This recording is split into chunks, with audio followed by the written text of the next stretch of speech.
Sobat 180, welcome back to 180 Hangout. Apa kabar semuanya? Semoga semuanya dalam perlindungan Tuhan selalu. Untuk hari ini, kita akan memuji dan menyembah dan mendengarkan firman Tuhan. Sebelum kita mulai, mari kita berdoa. Tuhan Yesus, terima kasih untuk hari ini, karena kita dapat kesempatan untuk dengar firman-Mu. Tuhan, pakai kami Tuhan untuk memuliakan nama-Mu lebih lagi. Roh Kudus, berikan kami hikmat untuk mencernakan semua firman-Mu dan melakukannya. Terima kasih Yesus.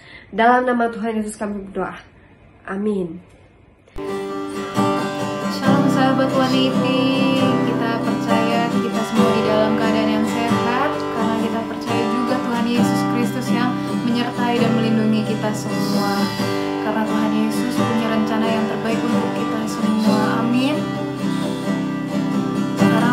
Membuka hati, memuji, menyembah Tuhan dan mengucap syukur untuk segala kebaikan yang Dia beri untuk kita semua.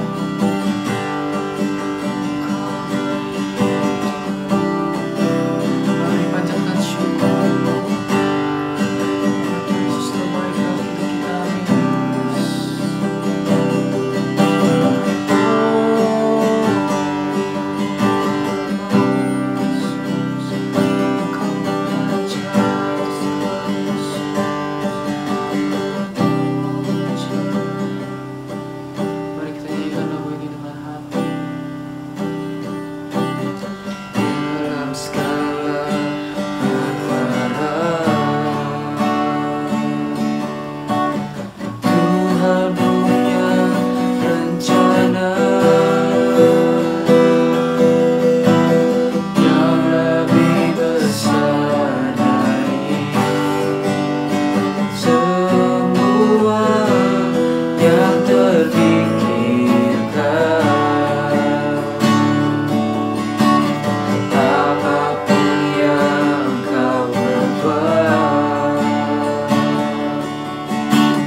pujian, kemuliaan hanya bagi Tuhan. Ku mau memujimu,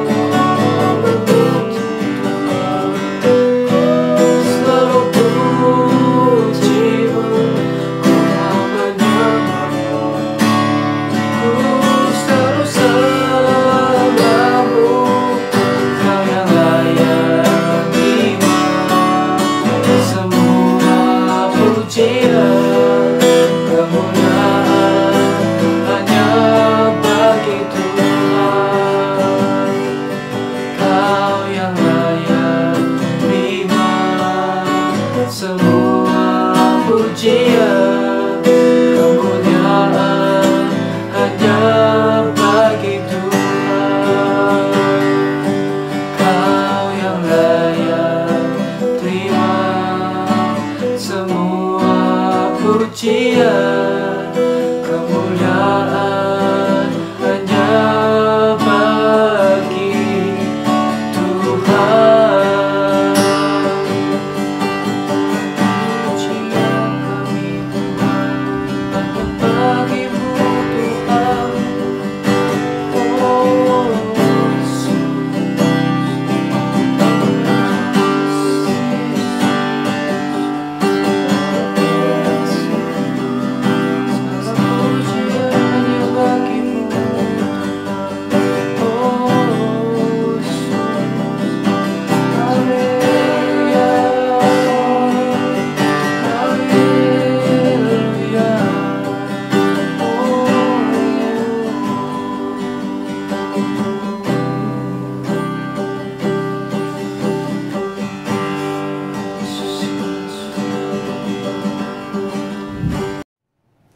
Shalom sahabat Waniti, saya yakin dan percaya kita semua ada dalam lindungan Tuhan.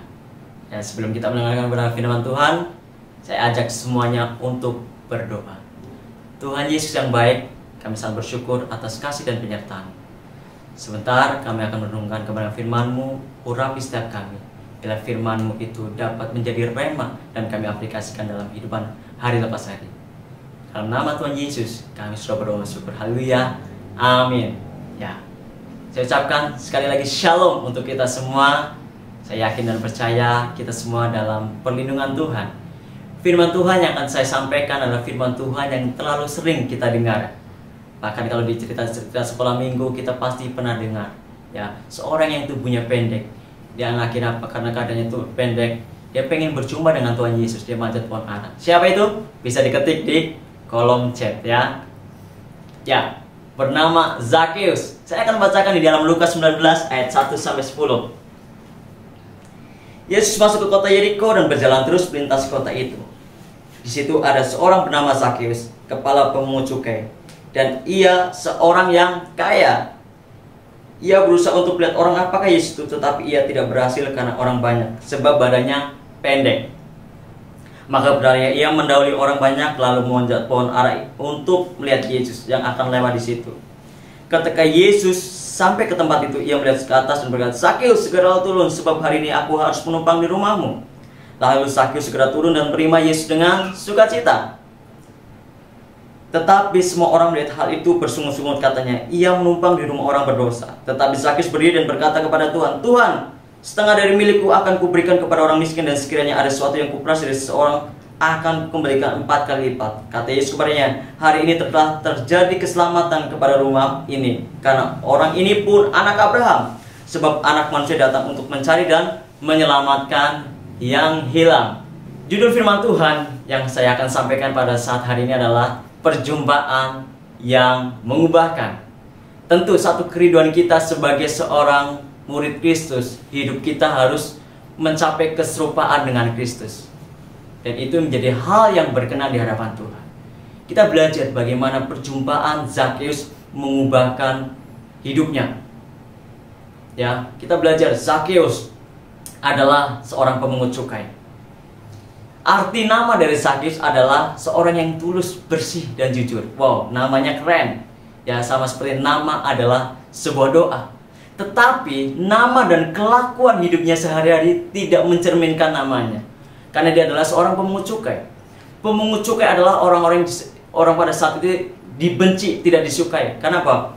Dia adalah pemungut cukai, adalah pegawai dari orang Romawi yang menjajah pada saat itu. Ya, dalam keturunan sebagai orang Yahudi tetapi dipekerjakan sebagai orang Romawi pada saat itu adalah sesuatu yang membuat orang pada saat itu nggak suka, dicap sebagai pengkhianat atau disebut kafir.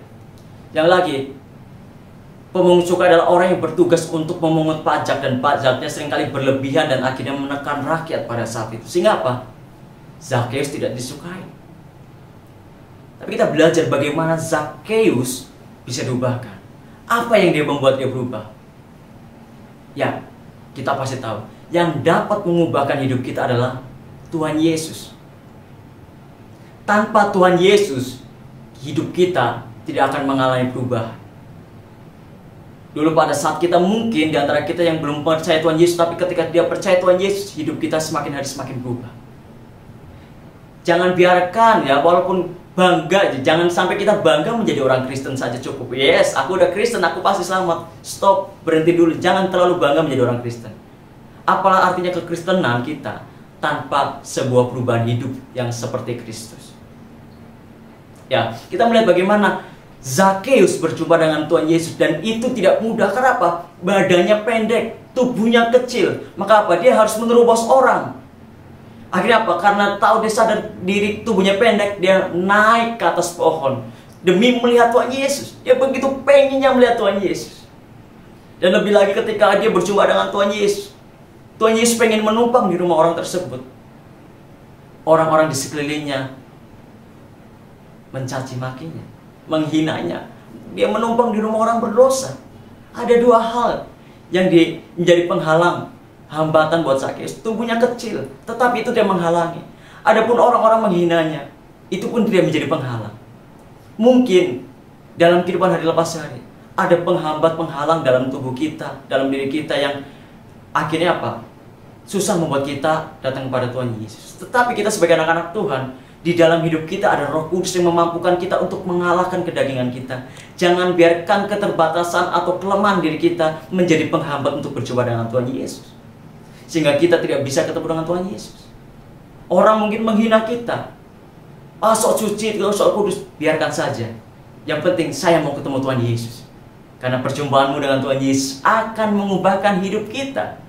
Ya. Dan pada saat ini, apa saja yang berubah sih ketika Zakheus berjumpa dengan Tuhan Yesus? Ya. Yang pertama kita baca di dalam ayat 8. Tetapi Zakheus berdiri dan berkata kepada Tuhan, Tuhan, setengah dari milikku akan kuberikan kepada orang miskin, dan sekiranya ada sesuatu yang kuperas dari seseorang akan kukembalikan 4 kali lipat. Ya, ketika kita melihat tadi Zakheus pengen berjumpa dengan Tuhan Yesus, begitu rindunya dia datang kepada Tuhan Yesus. Tetapi semuanya dia bisa lewat. Dan akhirnya apa? Yang pertama kita lihat bagaimana ketika dia berjumpa dengan Tuhan Yesus, ada satu titik namanya perubahan karakter. Dari seorang pemungut cukai menjadi orang yang dermawan. Dan pada saat ini, tentunya kita sebagai anak-anak Tuhan harus belajar. Sudah berapa lama kita ikut Tuhan Yesus? Walaupun kita masih muda, tetapi hendaknya kehidupan kita menjadi teladan dalam kasih, dalam kepercayaan, dalam kesetiaan. Jangan bangga hanya sekedar menjadi orang Kristen dari kecil. Wah, saya menjadi baik, saya sudah diselamatkan. Jangan pernah berpikir seperti itu. Apalah artinya kekristenan kita tanpa sebuah perubahan hidup? Hidupmu itu harus berubah. Mungkin dulu kita adalah seorang yang berdosa. Pada saat kita berjumpa dengan Tuhan Yesus, menjadi seorang yang suka berdoa. Mungkin dulu di gereja menjadi orang yang haleluya. Tetapi saat ini kita haleluya, terpujilah Tuhan. Dulu saat kita sebelum berjumpa dengan Tuhan Yesus ada seorang yang pemarah. Tapi saat kita berjumpa dengan Tuhan Yesus menjadi seorang yang peramah. Harusnya hidup kita mengalami perubahan karakter. Kenapa? Karena hidup kita adalah Injil kelima yang bisa dibaca oleh semua orang. Ingat bahwa hidupmu adalah garam dan terang dunia. Engkau tidak perlu menjadi garam dan terang lagi. Karena apa? Engkau adalah garam dan terang dunia yang harusnya apa? Engkau harus memfungsikan hidupmu supaya engkau memberi rasa, memberi terang kepada orang-orang yang butuh Yesus. Engkau harus berubah di dalam Kristus. Memang Kristus itu menerima kita apa adanya, tetapi tidak membiarkan kita apa adanya. Engkau harus berubah mencapai keserumpaan di dalam Kristus. Engkau harus meninggalkan masa lalumu, karena masa lalumu itu bukanlah masa depanmu. Masa depanmu adalah di dalam Kristus. Karena firman Tuhan dalam 2 Korintus 5 ayat 17 di situ dikatakan bahwa jadi siapa yang ada di dalam Kristus, ia adalah ciptaan yang baru. Yang lama sudah berlalu dan sesungguhnya yang baru sudah datang. Engkau harus meninggalkan masa lalumu. Kalau engkau tidak bisa meninggalkan manusia lamamu, apalah artinya kekristenan kita? Sekali lagi saya tekankan itu. Engkau harus berubah di dalam Kristus. Sama seperti halnya Paulus, dia meninggalkan manusia lamanya. Dan Zakheus pun terjadi. Dia juga meninggalkan manusia lamanya. Dari seorang yang pemungut cukai menjadi seorang yang dermawan. Dikatakan bahwa jika ada yang kuperas akan kukembalikan 4 kali lipat. Kalau kayak ilustrasikan, ya kalau dia pernah memeras 500.000, dia akan kembalikan 2 juta. Karena 4 kali lipat. Dan itulah yang harus kita lakukan. Yuk, kita harus mencapai keserupaan dalam Kristus. Kau menjadi orang yang tampil beda. Tidak serupa dengan dunia ini. Kita tidak hidup dalam dosa. Kita harus menjaga kekudusan hidup kita. Kenapa? Kita sudah ditebus dengan darah yang mahal. Hidupmu adalah surat terbuka. Hidupmu adalah Injil kelima, di mana melalui kehidupanmu Kristus bisa dipermalukan atau dipermuliakan. Dan seharusnya kita menjadi anak-anak Tuhan adalah orang yang dapat mempermuliakan nama Kristus. Yang kedua, kita belajar apa yang berubah dari Zakheus. Yang pertama tadi ada perubahan karakter. Yang kedua adalah ayat 9-10. Kata Yesus kepadanya, hari ini telah terjadi keselamatan kepada rumah ini, karena orang ini pun anak Abraham. Sebab anak manusia datang untuk mencari dan menyelamatkannya. Yang kedua, ada perubahan status. Ini yang tidak kalah pentingnya. Dari status orang berdosa menjadi statusnya anak Allah. Wow. Kita adalah anak Allah. Sesuatu yang luar biasa. Kita yang harusnya tadinya binasa oleh karena dosa-dosa kita. Kenapa? Sebab upah dosa ialah maut. Jelas. Kalau kita tidak ditebus melalui darah Kristus yang mahal, kita menjadi orang-orang yang kena murka Allah. Kita masuk dalam kekekalan, yaitu neraka kekal. Tapi hidup kita dari neraka diganti menjadi surga yang kekal. Kita bisa hidup sebagai anak-anak Allah. Wow, itu menjadi status yang luar biasa. Tuhan Yesus menerima kita apa adanya. Dia begitu mengasihi kita semua. Maka dari itu kita sadari, jangan di antara kita yang menganggap diri kita pada saat ini, aku nggak berharga, aku tidak layak, aku orang berdosa. Benar, kau orang berdosa.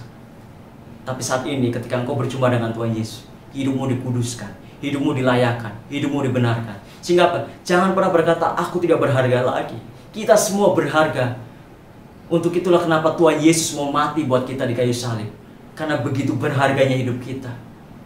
Pada saat ini mungkin di antara kita yang saya masih merasa saya masih hidup dalam dosa. Yuk, engkau harus tinggalkan dosamu. Minta ampun di hadapan Tuhan Yesus dan memulai hidup yang baru. Tuhan, berikan saya kekuatan untuk meninggalkan cara hidup saya yang lama. Karena saya sekarang adalah anak Tuhan, bukan anak-anak setan lagi. Saya anak-anak Tuhan, bukan anak-anak hantu lagi.